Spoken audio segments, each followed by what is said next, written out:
Il est crucial que toute assistance fournie par le mouvement ne soit fondée que sur les besoins et les vulnérabilités des bénéficiaires. Les activités ne doivent découler d'aucune forme de discrimination ni d'aucune considération politique et doivent au contraire être menées de façon indépendante, neutre et impartiale. Toute assistance doit être conçue de manière à tenir compte des besoins spécifiques des personnes et groupes les plus vulnérables, notamment les jeunes, les mineurs non accompagnés et les personnes âgées ou handicapées, et doit cibler toutes les personnes qui en ont besoin indépendamment de leur nationalité, de leur appartenance ethnique, de leur croyance religieuse ou de leur orientation sexuelle. Seules des considérations relatives aux besoins spécifiques des hommes et des femmes devraient influer sur l'assistance et sur la façon dont celle-ci est fournie. Les sociétés nationales doivent s'assurer d'effectuer les évaluations adéquates pour déterminer les besoins, les vulnérabilités et les capacités des migrants.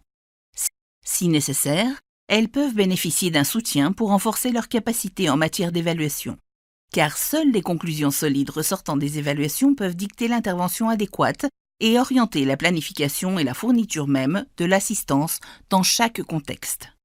Toute activité d'assistance devrait être axée sur la communauté et inclusive afin de viser les besoins tant des migrants que des communautés d'accueil locales. À toutes les étapes, évaluation, planification, fourniture de l'assistance, suivi et examen, les sociétés nationales devraient écouter l'opinion de tous les groupes touchés. Le mouvement adhère à l'approche consistant à ne pas nuire.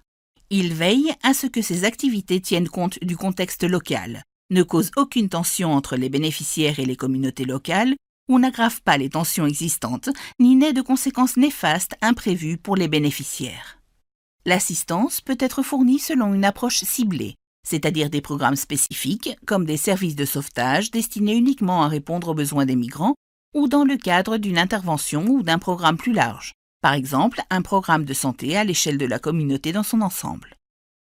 Pendant l'intervention, il peut être nécessaire de passer d'une approche à l'autre et d'intégrer une intervention initiale en faveur des migrants dans un programme plus global ou à plus long terme. Dans tous les cas, les sociétés nationales doivent se concentrer sur l'évolution des besoins des migrants et des communautés d'accueil et doivent, le cas échéant, adapter leurs activités en conséquence. Pour assurer un niveau d'assistance adéquat, les sociétés nationales devraient s'employer à conjuguer différents types d'assistance. Par exemple, fournir de l'eau et des installations d'assainissement en plus d'un abri ou des informations en plus d'un soutien matériel. Elles doivent tenir compte des ressources disponibles et peuvent envisager de travailler en partenariat afin d'être mieux à même de répondre à une large gamme de besoins, à grande échelle et sur une période prolongée.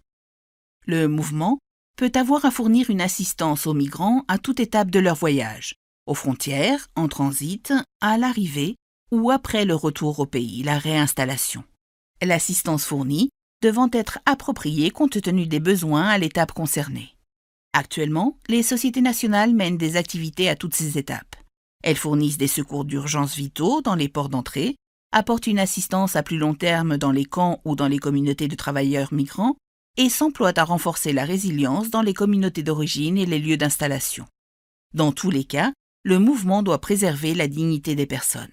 Les sociétés nationales peuvent aussi devoir contribuer à atténuer les facteurs de migration, que ceux-ci soient liés aux conditions socio-économiques ou à des catastrophes ou conflits. Toutefois, bien qu'elles puissent s'efforcer d'alléger les pressions qui pèsent sur les communautés par des activités de préparation et de renforcement de la résilience, elles ne doivent en aucun cas encourager, prévenir ou dissuader la migration.